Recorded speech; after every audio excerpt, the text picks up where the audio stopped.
and myself kasi we always would go out for coffee after dive or after dinner. And then we said, parang in passing, I said, dati ko pa talaga gusto mag-coffee house since high school. And then she said, bakit hindi natin gawin? So, initially, we just wanted a coffee cart, and then it blew out a portion. Is 2 months after the soft opening, ano yung mga naging progress or mga changes na nangyari sa Dark Rose Coffee House? Okay, so we recently had our soft opening ng April, and ngayon na June na po, no? During the 2 months na naging operational si Dark Rose Coffee House, so we learned a lot, and of course the sales also, the sales increased over time, and we are really happy na yung sales namin, nag-increase siya because of the walk-ins of the clients, and basically yung napadaan lang, tapos na-curious, and then they became our regular clients already. So that's the side that the clients see, di ba? Pero on the other side, yung sa amin sa internal, of course we learned a lot also in terms of operations, kung paano siya nagiging mas efficient in terms of dun sa serving ng drinks, doon sa preparation, and then sa amin din, as owners, we learned that teamwork talaga is the essential key para naging successful yung isang business. We actually really take time to meet up and then we formulate the drink. So from startup, what do we want to achieve in that particular drink?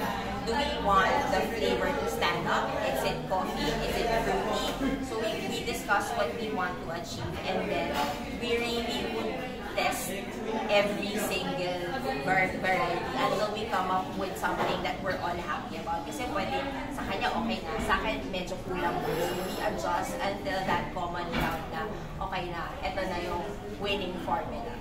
Ayan. In addition to that, we really plan to release drinks, a combination of drinks na, of course, may coffee-based tayo. We have non-coffee-based for those na gustong mag-stay sa coffee house pero hindi ganon ka lover of coffee. And then we also prepared, or we also wanted to serve drinks na bagay sa kids kasi meron din tayong mga clients na they would bring their family after dinner or after lunch. So yun yung talagang pinag-air namin. Kumbaga, a coffee house for everyone. Ganon. And then, in addition to the menu na meron kami, we also plan to release series. So like right now, we have the coconut series, which consists of 3 drinks, the coconut americano, coconut full latte, and coconut matcha foam. So that's our take on the coconut flavor na very popular dito sa Philippines. So we would like to invite everyone to try those drinks. And then we also have some of our best sellers na naging kumbaga proud favorite kasi surprisingly yung clients na namin yung nagsasabi sa amin na, uy, ito talaga masarap to, try nyo to. So for example, we have our double chocolate na drink sa menu, and then they would add up sa espresso shot, ganon. And then surprisingly, na spread na siya through word of mouth na, uy, masarap to, try nyo to dito, parang ganon. So ayun, so we would also like to invite again everyone to try our drinks. Reviews na nakukuha nyo with the coffee, ano yung nakukuha nyo mga reviews so far?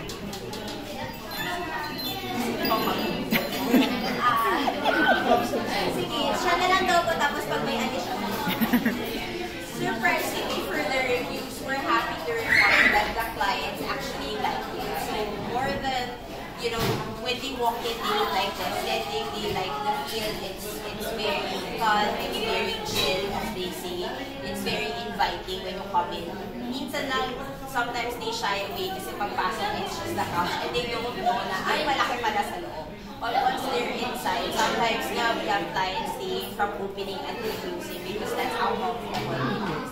When it comes to the drinks, we're happy naman. At least, we're a coffee house that is not just aesthetically pleasing, but because they come back for the drinks because they really like it.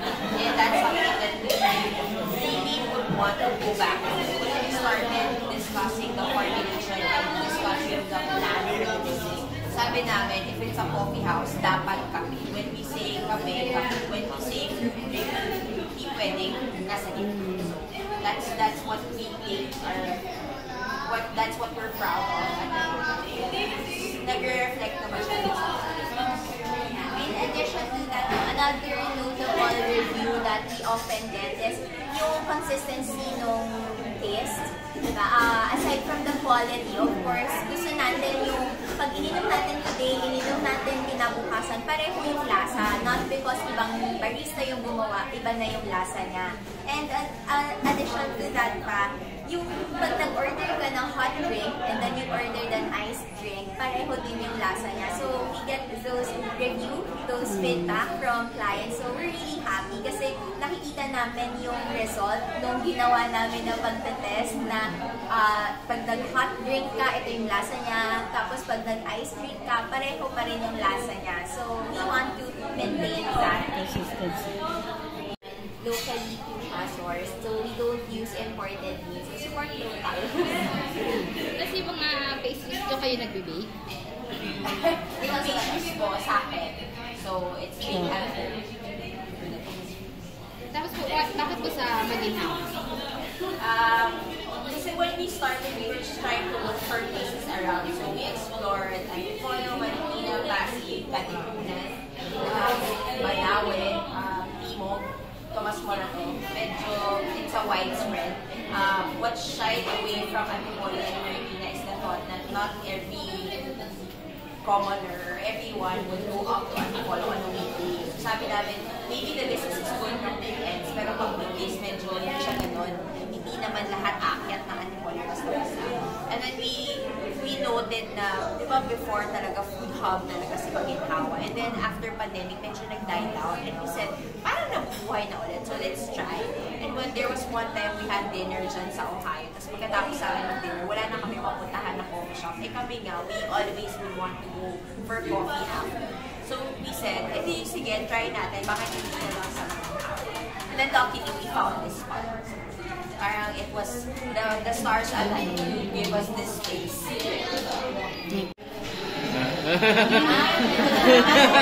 Sorry. Chia. Alam ko na yung line mo.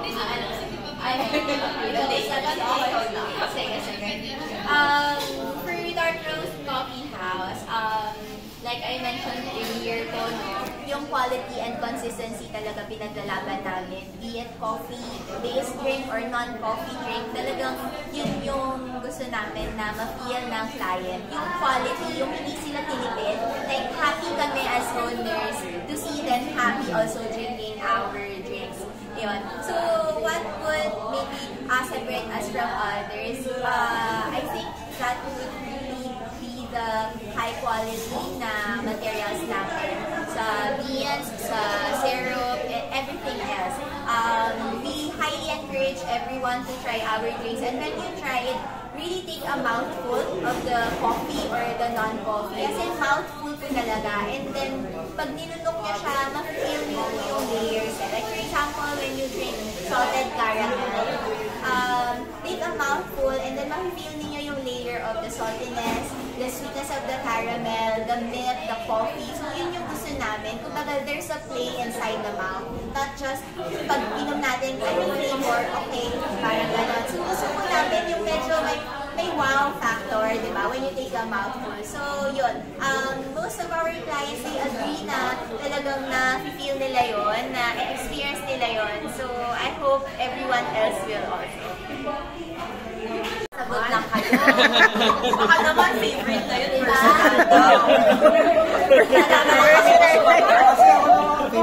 Wala na sasalo niya. Favorite yung double choco na hot. And sa akin yung nag-add na espresso kasi nga, mas gusto ko yung coffee. So, I tried to mag-add. And ano siya, successfully. Good. Ikaw. Same, pero cold.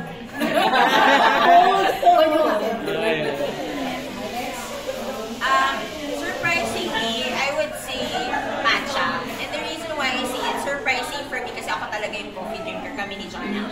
But the reason why I say matcha is because I am not a matcha person. Tapos, when we were trying to discuss menu options, siya talaga, si Gian talaga yung convinced na kailangan may matcha kasi most coffee house would have matcha. And the reason why I like matcha, personal favorite, because kahit sino na sinabi na hindi ko gusto ang matcha, when we offer our matcha, they say, hey, but this is something I can have. Maybe not their favorite, but at least nila itatawon. It's something that they would appreciate. So, yun yung something na personally I was awakened to kasi hindi talaga ako matcha lover. And then now that we have the coconut matcha foam, it's even better. So, I hope you guys like it. Hindi po ako gaya-gaya, pero pero yun din po talaga yung sagot ko. Okay. Kasi the consistency, now you see that. Joke lang. Hindi, pero personally yun, mentioned naman po, I really insisted on offering matcha. Pero para na lang maiba yung sagot ko sa sagot niya, maybe cliche, pero Spanish latte, I would really say na yung Spanish latte namin is different from other coffee shops na Spanish latte. And even better when you salt the milk with oat milk. So, mas malinamnam siya. And promise, maubos nyo agad yung isang cup. We would like to invite everyone to Dark Rose Coffee House, located on the ground floor of PKC Square Building, Maginhawa. We are open every day from 1 p.m. to 1 a.m. And we are currently running our promo. It's buy one, take one on select drinks. As long as you like, follow, and share our social media. So we are active on social media. Please like and follow our Facebook page, Dark Rose Coffee House PH, and same handles for Instagram